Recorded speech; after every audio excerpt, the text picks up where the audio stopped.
to another episode of the Market Pulse presented by Smart Touch. I'm your host, Aaron Fichera, and today I have an incredible guest with us, the Ryan Taft, acclaimed author of Story Getter and the founder and CEO of Impact 88. Ryan, welcome to the show.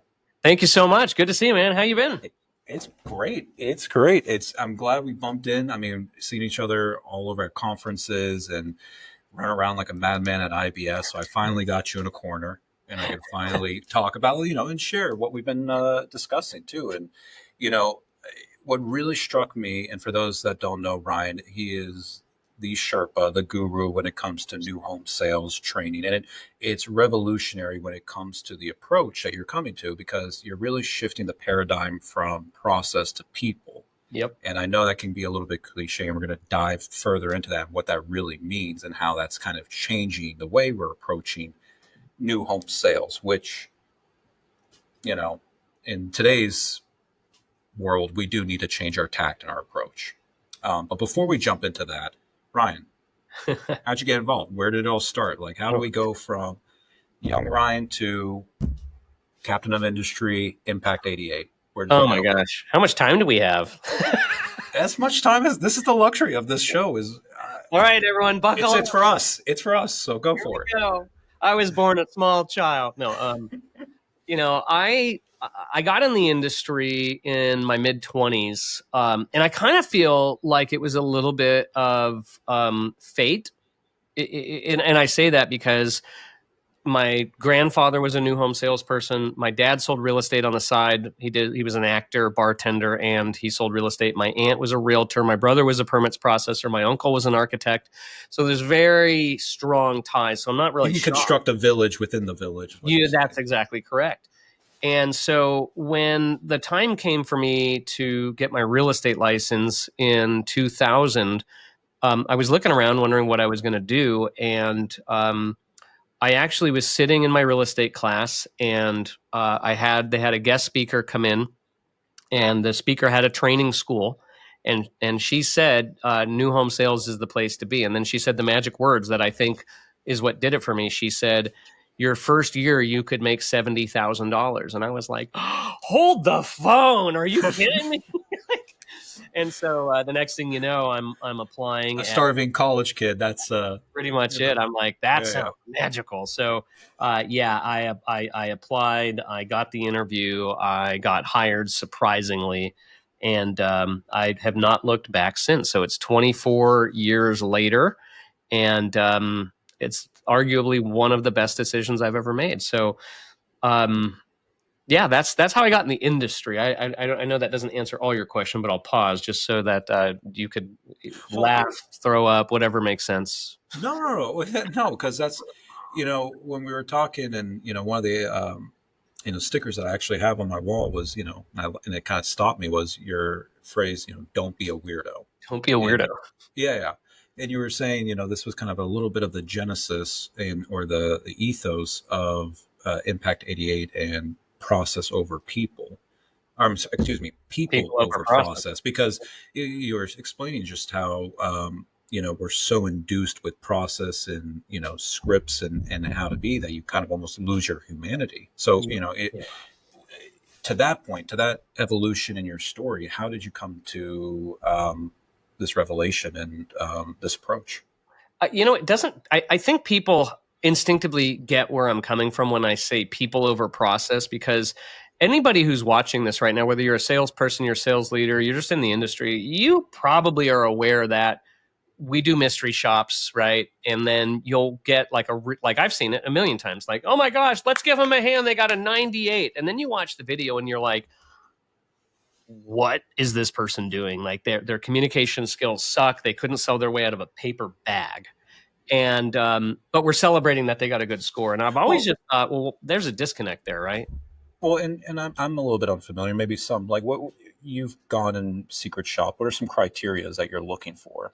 You're seeing this huge stark difference. Yeah. So here's what the traditional shop looks for. It looks for, did the salesperson get up and greet you within 30 seconds? Did they talk to you about their community? Did they tell their builder story? And I'm over here like, nobody cares.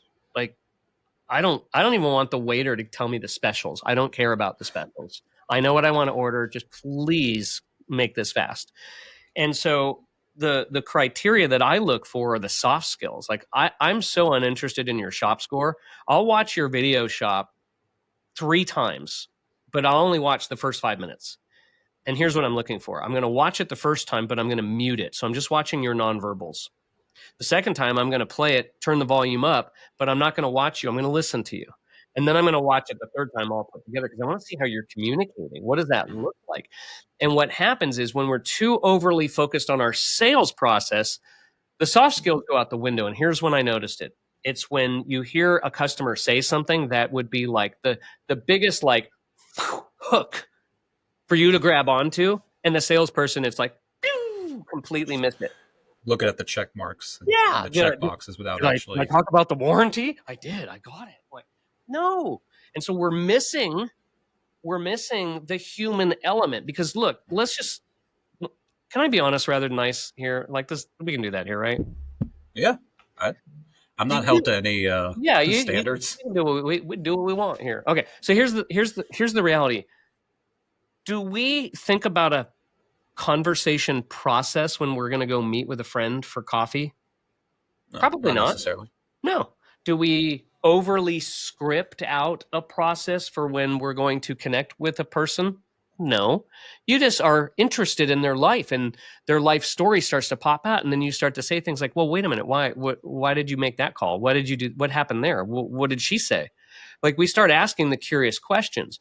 What I noticed is that the number one thing missing in a sales process is the number one thing needed in a relationship. And you know what it is? Curiosity.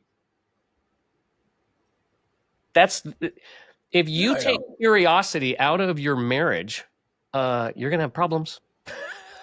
If you take curiosity out of your yeah. friendships, you're not gonna have any friends. If you take curiosity out of the sales process, guess what you have? A boring sales process that people want to run away from, and that's why we see people say, "I'm just looking. I just see your models. I'm not," and they are. It's we're So, missing the human element. do you feel that the process is stunting that curiosity? Yes. And here's why. It's not that you don't have a process, as I'm not saying don't have a process. What I'm saying is your process shouldn't be the primary focus. It should be the background. It should be the foundation that you operate from, but it's not the leading focus because what you focus on gets magnified. So if the whole time we're talking, I'm thinking about what's my next step? What do I say? What do I do? What's my next line? Guess who I'm focused on? Me. And you know what nobody wants to do is to talk to somebody who's all about themselves. We hate those conversations. We leave them like instantly. We want out. And so that's why people need to go over process. And that's what I'm looking to bring back to our industry. And I'm just frankly tired of seeing salespeople get really good shop scores. And the people side of it is like, you missed it. You missed, they just said to you, oh, I'm moving from Denver because, there's been some issues. And we're like, okay, got it. You don't have any idea what they just said to you and you didn't even dive in. It's almost like a test, Aaron. There's like, are you actually going to be interested in me or are you just going to be about your commission breath sale? That's to me is, and if you're too focused on yourself, it just goes right over your head, which doesn't help that I'm only 5'4". A lot goes over my head. So I got to really pay attention. Well, I mean, to your methodology, because it's hard to create curiosity. I find, this is something that I'm always looking for in people, Yes. as well as trying to train and develop. We use words like discovery, skillful, and using when to ask questions. What's the methodology there? Because sometimes we live in a world where the process can act as a way to be a safeguard to not feel like not feel a failure. Hey, I got something Oh, I can I, check the I box did and I what you know I'm told me to do. safe. Yeah, I did You what you know, told me to do. I don't want to be exposed. So how do you kind of retool that mindset of maybe you're being a little bit vulnerable by being curious? Yeah. Well, not only are you being vulnerable, but there's a little bit of an opportunity where you might get some pushback from people too. There is that where people say, what do you write in a book? Why do you ask these questions? Because nobody else is, Yeah. right? And that's going to happen. But here's what I know. So there's a couple things. The first one is the idea that comes back to the book How to Win Friends and Influence People, Dale Carnegie, right? He talked about attention and connection is one of the highest needs in the human experience, in that it's so important that in absence of that attention and connection, a person literally will go insane create an alternate personality to give themselves the attention they're not getting from anyone else. Okay, so it's a human need. Now we look at where we are in the world as it relates to connection and attention. And the question I would have for the audience is, are we more connected or less connected right now? And the answer is less. And then, you know why? That's why. Well, yeah, I was going to get to that. Is, you can make the argument where we're more connected. Yeah, on paper or digitally, sure. I got 5,000 friends. What's up? Yeah, but are you really connected? Do you Yeah. really have a relationship with those? How many of those people do you know their life story? You don't really know. So everyone's about themselves and they're not really connected. But the human need still exists. So here's my contention when it comes to this. If it's that big of a need, and it is, and people are getting less of it, then the person who can do it becomes infinitely valuable to everyone else. Yeah. So that should be where we really lean in with our customers, is to be genuinely interested. And that's the key, genuinely. Well, that's what we strive for, is that authenticity, to be genuine. Right. How do you measure that? Authentic. Yeah, see, because they're Yeah. gonna, the sales manager's gonna come in. It's like, great, I want all my salespeople to be authentic and sell, but Yeah. Well, my there's criteria is your authentic voice should show up. So if you're talking, it's like if you were talking to a best friend, like who's that person? I remember I had I was doing a coaching session in LA, and there was this woman in class, and I can't for the life of me remember her name. This was like 14 years ago. And I remember her on a break, and she was talking to one of her friends, and she was like, "Girl, you should be doing this, and you tell him this." And she had like this energy about her, which was really fun and, kind of like a little inviting. slangy. She was Yeah, yeah. fun like that. And then when she went to go start working on technique, like absolutely shifted into a completely different person. And I remember watching that going, which one is the real her? I'm like, well, the real Slim Shady, please stand up. So I went and asked her. I'm like, a minute ago, you were all like, hey, well, and now you're all this. And I said, which one is the real you? And she says, oh, well, this is just the way I am at work. And I said, why? Why are you different? And she said, well, I'm trying to be professional. And I said, I think it smells inauthentic. I think you need to be more like who you actually are in your real life. With the caveat, if you cuss a lot, don't do that. Oh, I know. be careful. But I think people. No, but yeah. I get, to the point. It's coming off natural, where we do kind of fall into the trap where I see many that they have to change a personality. Like it's like we're like I'm a different person No, yeah. than I come I into don't work, think. which then tells me, I hate to tell them, but that's kind of borderline sociopathic behavior if you have the ability Thank to you. change. Thank you. Yeah. I'm just saying that's. I'm not going to be a armchair psychologist here, but Oh, I it's will. one Yeah, of the. totally right. You're well. First off, just as a person in a workspace, to have to be someone you're not for an 8 hour day sort of sucks. I'll Yeah, tell you. People ask my wife all the time, "What's Ryan like when he's not on stage?" The answer is he's exactly this way. What you see him like on stage is how he is in real life. Like I don't put on an act. Like I just speak my heart and my truth, and this is my energy. And ta-da! I'm not going to pretend to be someone I'm not. how do you And transmit that to the to them? Because sometimes it's hard for people to get out. What were some techniques that you would recommend to sales, or at least just to garner curiosity, if that's just the shallow end of the pool of just how do you become curious? well, the reality of the curiosity piece is understanding the nature of the curiosity, right? So if you look at curiosity throughout people's lives, it starts out very strong. In her book, "Cracking the Curiosity Code," it's actually somewhere back here.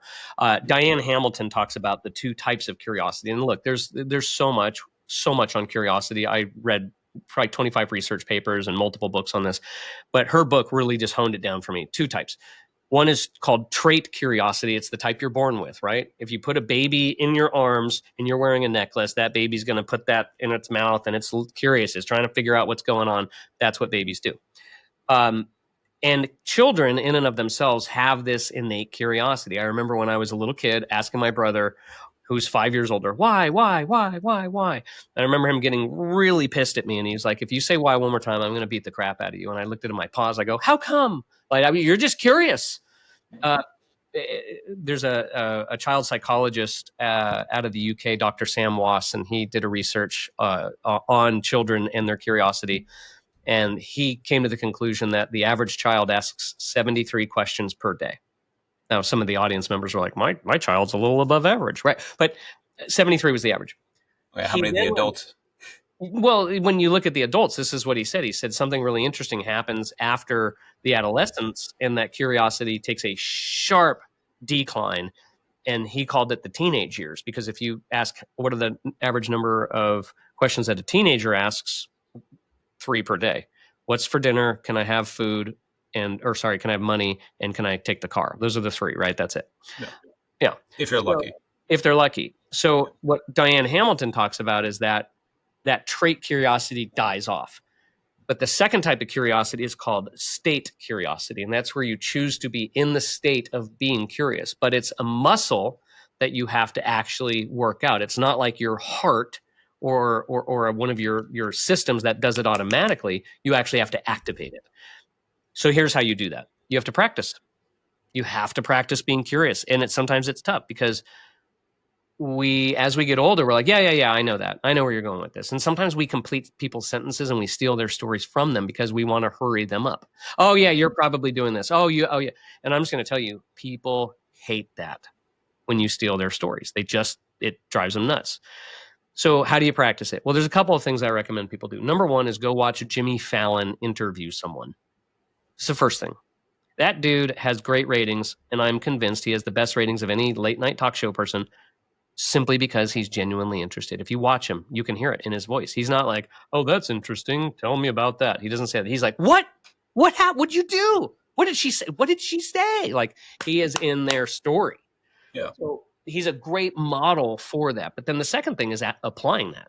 Well, how do you do that? Well, you've got to start in increments. And what you do is you want to listen for things that you don't know the other person's definition of. Listen for words that you don't have their definition of. So if I'm talking to my wife, or I'm talking to a friend, and I say, so what's going on? And they say, just things are going all right.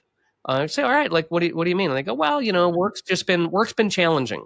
That word challenging, I have no visual of what that means. There's a story in that. Most people go, oh, work's challenging. Yeah, I get it. No, you don't. That's an opportunity to practice curiosity. Challenging how? That's what you want to do. So the first thing is look for words that are story invitations, basically. Then I listen for shift in tonality. If I hear a shift or movement, like in someone's vocal qualities, that's usually an indicator, because motion is the root word of emotion, right? So if I say, hey, if I'm talking to a teenage kid, I say, how was school? And he goes, it's fine. That tonality suggests that something happened. And now you have to ask a different question, right? Which is, what was the worst part of today? Yeah. You ask a better question so you can practice that. And then the third one is I look at people's body language shifts. If I see them scrunch their face, or they wince when they say something, that's where I practice being curious.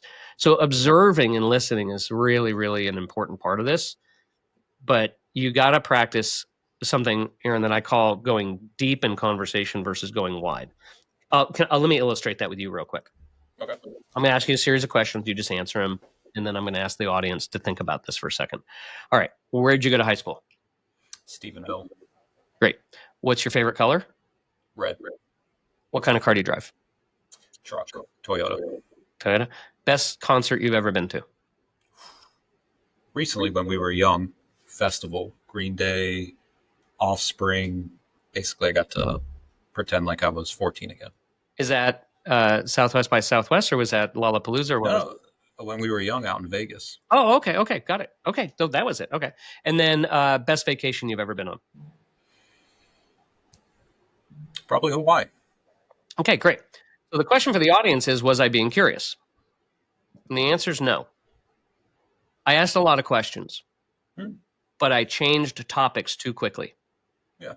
Right? And by the way, this sounds like a mystery shop. The one that you actually did feel more connected one was the concert one, in which you asked follow-up questions and you said, can you provide me some clarification? So was that, I'm assuming that's what was that. So when I do this live with the crowd, I say, great, let's pick one of these topics. And I would pick the concert scenario for sure. And the reason why is because you had more energy in your voice on that one than any other answer you gave me. Okay. What happened to my body language? Break me down. Oh, What'd you see? your eyes went up and you went right back to that moment, and then you went, oh, and you caught it. So you actually time traveled back to the moment of that concert in your brain. You saw a moment.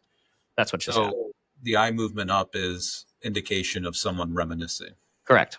Yeah, you time traveled. It's Or called chronesthesia. It's scientifically called chronesthesia. Is you watch someone mentally time travel, and they can do it backwards or forwards. This is where perspective psychology and decision making comes in. I need to tell my wife that because I'll be in the middle of a dinner and then all of a sudden I'll be thinking about something in the past and completely blank out. So I'll say, "Hey, it's not my fault. Yeah, It's yeah. Me, it's you. I've got to. Yeah, I'm in the past. You can't blame me here." Yeah. Well, this is the myth. People who teach communication say that you need to have perfect eye contact. I'm like, no, that's not true. That's only true if you're talking about left brain detailed stuff. If I'm talking lot premiums and pricing, we're going to be right here. But if I say, what was the best concert you've ever been to? Immediately you go, which is what you did. And you went and you caught it. You scanned your memory banks for a bunch of different concerts and you're like, oh, the one with Green Day, and there was the festival, and and then you got excited about it.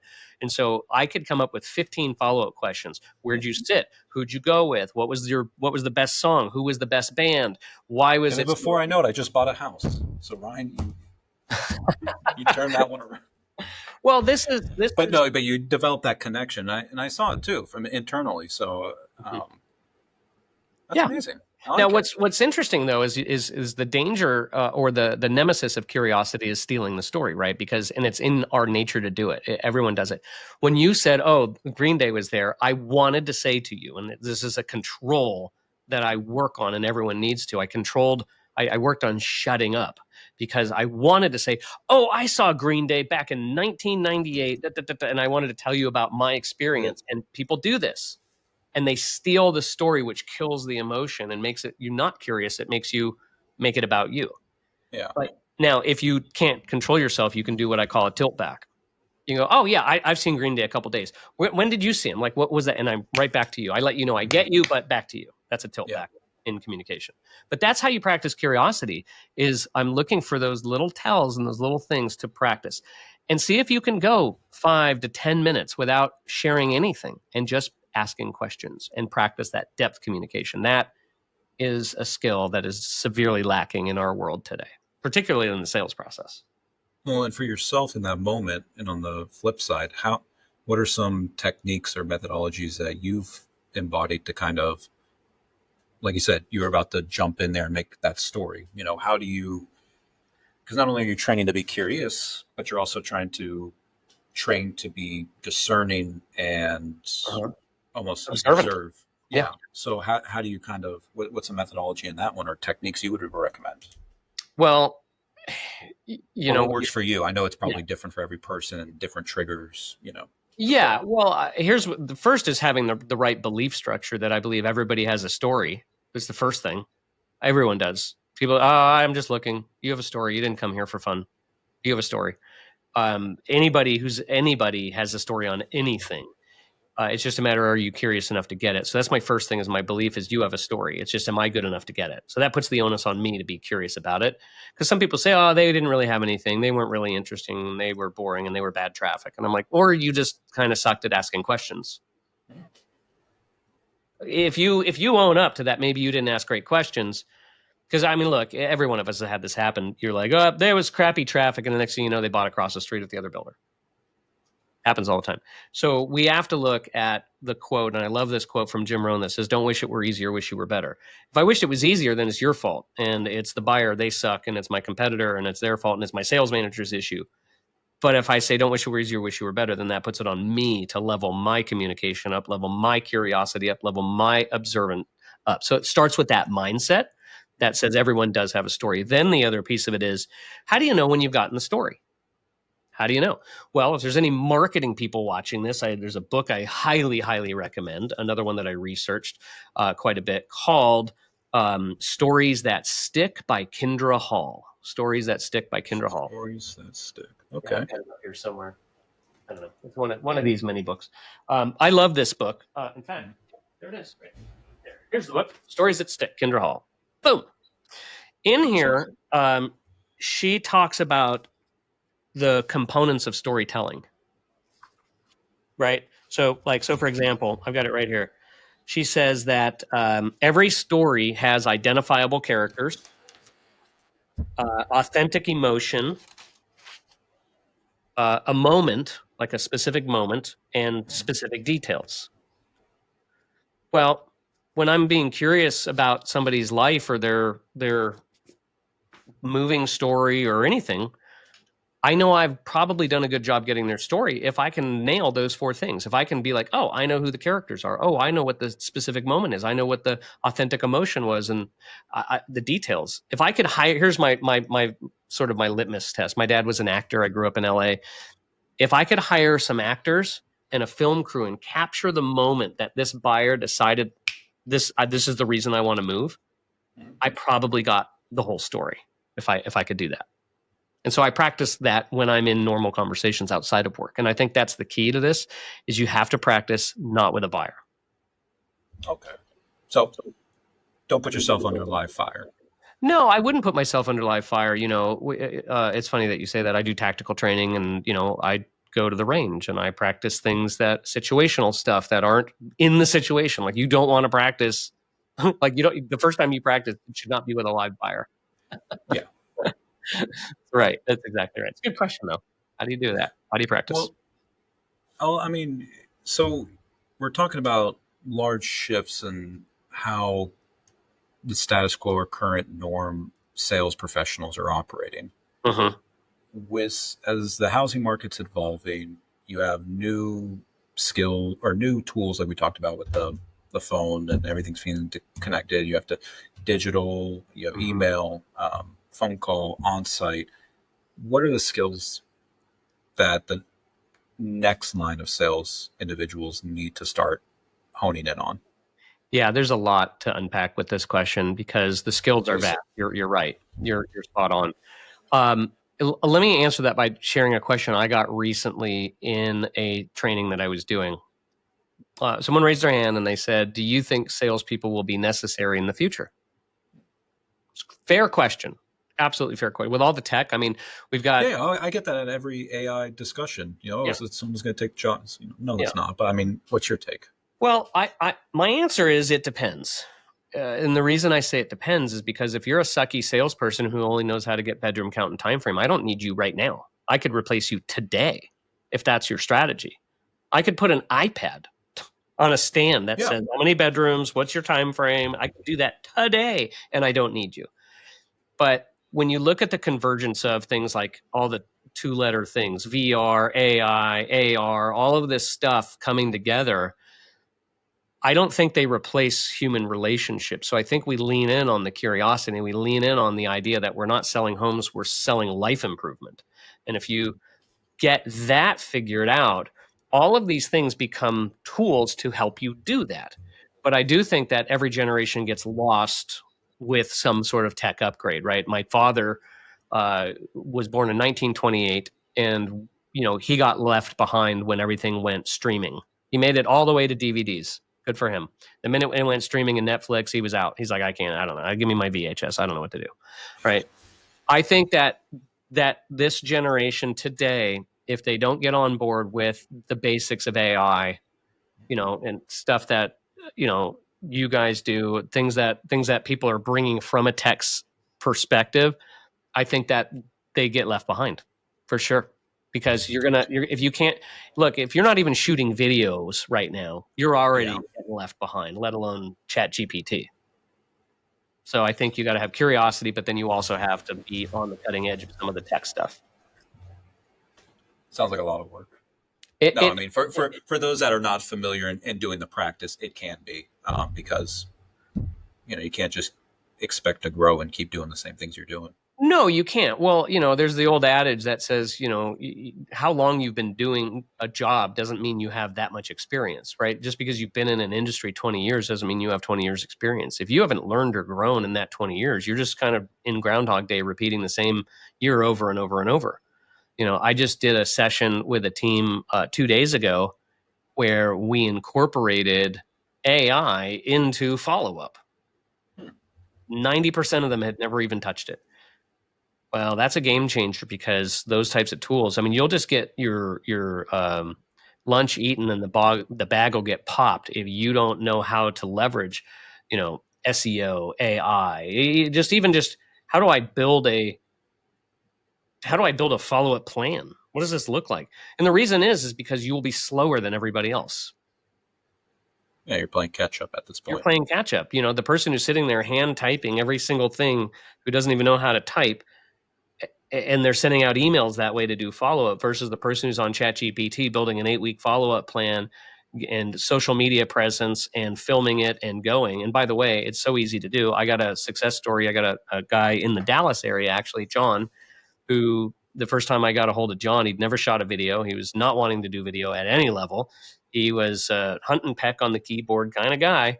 And I convinced him he needed to start shooting videos. It's so funny, Aaron. His first video, the very first video he shot for a follow-up, I'm pretty confident he held the phone this close to his face so that the video was like his eyeball.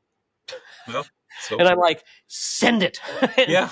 And he did. And he got a response. He booked an appointment. He wrote a contract. And so when you're thinking about that particular guy who would have been the furthest from using video, if I was to give you his name and you went on his social media page, he's probably got more video out than any other salesperson in Dallas right now.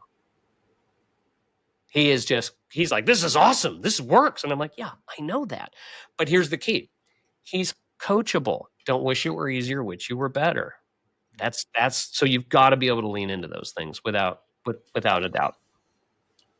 So from what it sounds like, from what you're saying, and I'm kind of looking towards more of our kind of future trends, shifting market, and I love your perspective too, because you're seeing these buyers, you're seeing these sales, and that helps influence the story that's being told on the marketing front and how it's being conveyed by the sales individuals. Yeah. What are some trends you're seeing as you travel across North America and the world, and you're kind of got your ears to the ground on the sales and marketing side? What are some trends that you're seeing in 2025? Well, What's the story? yeah. So it's the story. Yeah. Yeah. The trend, to me, it continues to be the interest rate conversation and where we're at, and really the big trend is not so much like here's the tech, and those are trends for sure. But as far as buying homes goes, the trend is people are more hesitant. Mhm. Like we were looking at spring selling season 2024 started on January 2nd, right? January 2nd, and it was like, woo, let's go. Yeah. Well, right now, traditionally right after the Super Bowl, it kicks off. Well, guess what? Super Bowl hit, and everyone was like, spring selling season, where are you? And it's, as the old adage goes, it ain't as easy as it used to be. So some trends are people are a little more hesitant. Traffic might be a little bit down, but that is an indicator of don't wish it were easier, wish you were better. It means you've got to, if the market is here's where most people's efforts are. They don't have to do a lot. If you're being fed sales as a Yeah. salesperson, you Yeah. don't have to do a whole lot. This is like COVID. Look at COVID. Did you have to sell? No. Now survey number 28. Oh, you have an objection? That's cute. Get out. Like that. You don't, that Yeah. was that. But as the market starts doing this, arguably where we should be is preempting that with our skill level here, right? To be able to answer the question, why should someone buy right now, and have a response to that. But that's not what people are doing. I'll give you one. Asking for the sale. How Yeah. about that for a trend? Let's just go to the freaking basics. Like we can Yeah. get into all the high tech, but do you know in 12 years, I've been in, I can't even tell you how many sales offices, incognito. Guess how many times I've been asked for the sale in 12 years? 3. Oh, you're so cute. 0. Not Just one being time. generous. I know Okay. you. What happened? What? Yes. Nobody. 0%. And this is the trend, is that if people are hesitant, if they're lacking confidence, you have to make up with your confidence. You have to be good at educating them on why now. You have to be able to put a decision in front of them. You can't treat this like, come look at my models and let me see what you think. And do you guys have any questions? That is someone who works at the Gap. That's the sales strategy. Let me know if you guys need anything. I'm going to keep folding Yeah. jeans. Like that's what they do there. Yeah. Just an order taker at that point. That's right. That will not fly. So what do I see as trends? I see it getting tougher, and I see a need for salespeople to level up for sure. I'm getting fired up. Can you tell? No, no. Well, I mean, it may get you on the next one here, which is, what are you seeing are the challenges? Because it sounds like we're going to face some challenges in the sales individuals, and basically, do you foresee a bit of a culling almost like the cream's going to rise to the top, and those that have just been Yeah, order takers during COVID are absolutely. just going to basically be the whiners, the people that sit on the Yes. back of the bus, and then eventually I mean, what are the tools that I mean, how do you, because you're going to go in and you're going to see a mixture with these teams that you're coaching and you're working Yep. with. How Sure. do you determine, all right, that guy, he's got it, he's going to make it, he's curious. This one, and I know as Yeah. coaches and developers, we want to make sure everyone gives it a chance, but at the end of But the day, that's it's not down to the reality. individual. Yeah, That's it's not not reality, and I'm not reality. going to paint that picture. No, I don't live in trainer land. It's one of the. It's funny. I just wrote some content on this on the plane last night. If you have a sales team right now that thinks they know exactly what they're doing and how to do it, and their coachability is on a 1 out of a 1 to 10 scale, you're going to have some problems. Coachability is probably the number one thing that I can tell instantly if someone is going to make it through a market shift or a market change, because the skills you need in the market that's coming are different than the skills in the market you just came from. They just are.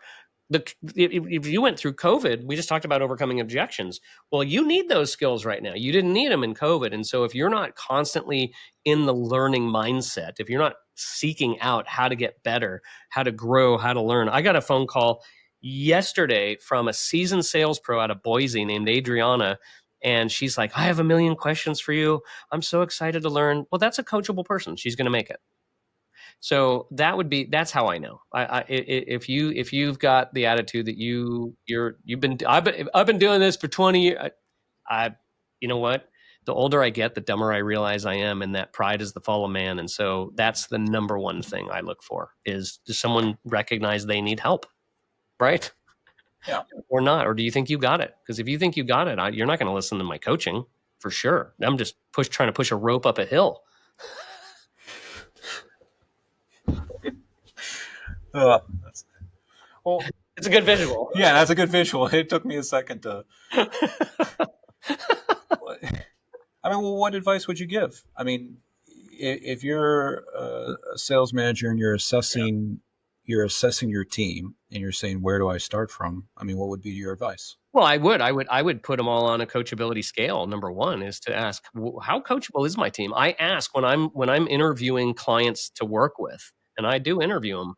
I ask them, how coachable is your team? 1 to 10 scale. 10 is we can't wait for it. We're hungry. We're always learning. We're in it. One is I've been doing this. I can't stand training. I think I know everything, and everyone else sucks. That I would put your team on that scale, and I would argue that this is where people have to figure out where their compromise levels are. I had a phone call with another trainer in our industry this morning, and she said, "What do you do when you've got a sales manager who is keeping somebody on board that is a complete and total cancer to the organization?" And I Yeah. said, "Well, my answer to that is you can't coach that. Like that's something that they're accepting, right? They're saying this is what we want, but then they're accepting this. And I'll just call that out and say, you guys have to make a decision. If this is really what you want, then this cannot be acceptable. And if it is acceptable, then you got to stop saying this is your standard, because it's, You what just set your threshold right there. that's exactly right. I had a mentor, Bob Schmidt. He says, what you do speaks so loudly, I cannot hear what you say. And the whole team is watching this, by the way. Everybody knows that you're letting that happen. And it's always because, well, they make a lot of sales. So I always repeat that. And I'm like, so let me see if I get this straight. You're okay with a cancer in your culture because they make a lot of sales. That's a horrible standard. And by the way, here's what I have noticed in 24 years. Every time a sales leader steps up to the plate and handles that by either getting rid of that person or whatever it is that needs to happen, but they handle it, the rest of the team rewards the sales leader by leveling up their behavior, and they make up all the Yeah. sales that the cancer was making. I've never seen that not happen, not once. I can, yeah, attest to that. I We've mean, all been there. no, I We've mean all. the easiest way to get rid of great employees is not holding bad employees accountable. Absolutely. And look, this is one of the other things. Don't wish you were easier, wish you were better. If you're a sales leader right now and you've got a boatload of turnover, well, you got to look at what's going on there. If it's one or two, that's one thing. But if you're losing like half your team, if there's an exodus, that's called feedback. Like there's something you got to look at and go, what is happening with our culture? What am I? Am I doing something? Do I need to change? Am I creating a tone? Am I set this up? And if that's the case, then you're empowered to change it, right? What does Dan Sullivan, the founder of Strategic Coach, always say? All change begins by telling the truth. Well, then that's the truth right there. That's called feedback. So it building culture is, I don't think it's as difficult as people make it out to be. Be good to people, support people, invest in them, get to know them. Don't treat them like a transaction. Don't treat them like a number. Get to know them. And if you do that, people will want to perform. They'll want to be there. You'll have to tell them to stop working. Well, I think it's just down to, yeah, you can show that you're coming with kind intentions, but the consistency in those intentions is ultimately going to prevail. Well, they're going to watch what you do, right? I mean, do you hold the line, or do you just say this in a meeting and then go do something else? And that's a problem. So this is, when I started Impact, this was one of the things that Lindsay Ayala, who is my chief growth officer, which is the perfect title for her, by the way. I said, listen, here's the rule number one of Impact 88. We do not take ourselves too seriously. We just don't. We're just having fun. We're looking to do exactly what the name says, impact people, which 88 isn't people. That's actually a Back to the Future reference for anyone that wanted to know. In case you couldn't figure out that I kind of am a nerd, there's the flux capacitor. The flux capacitor, yeah. Yeah, and then of course you've got cup. Nerd alert. If that cup heats up, does the that line would be show up? No, it doesn't. It doesn't. Okay. It doesn't. But I wonder, because I got one of those that's Star Wars. Okay, nice. Nice. Too fun. For anyone who does not know the movie, shame on you. But the 88 is how fast the DeLorean needs to go in order to go to the future. So Impact 88 literally means impact the future. That's where that came from. Right. First of all, I appreciate just the knowledge drops and the techniques and the interactiveness. And as we're kind of coming here towards the close of our show, I always like to ask, because you're coming with years of experience and knowledge, and we always come from different backgrounds and different experiences. What advice would you give young professionals and those that are entering into? Yeah, this is. I love talking to the newbies. Couple of things. One is, don't pretend like you're more experienced than you are. That just kills your authentic voice. I think your gift is your energy and your excitement and your genuine curiosity, because you probably don't know. So I think that you trying to pretend you're this professional that you're not, that people, this whole fake it till you make it thing, I'm not a fan of. But what I do tell people is that when it comes to being brand new, is that you're lean in to the idea that everybody has a story. I love the new folks because they don't have to undo any training. They don't have to Yeah. I probably have a master's degree in manipulative sales from all the stupid sales trainings that I've had in, right? Like point at stuff and nod and the geographical tie down and like use an inverted tie down. You'd agree, wouldn't you? And it's like, Yeah. if you talk like that to a normal person, they'd probably punch you in the face.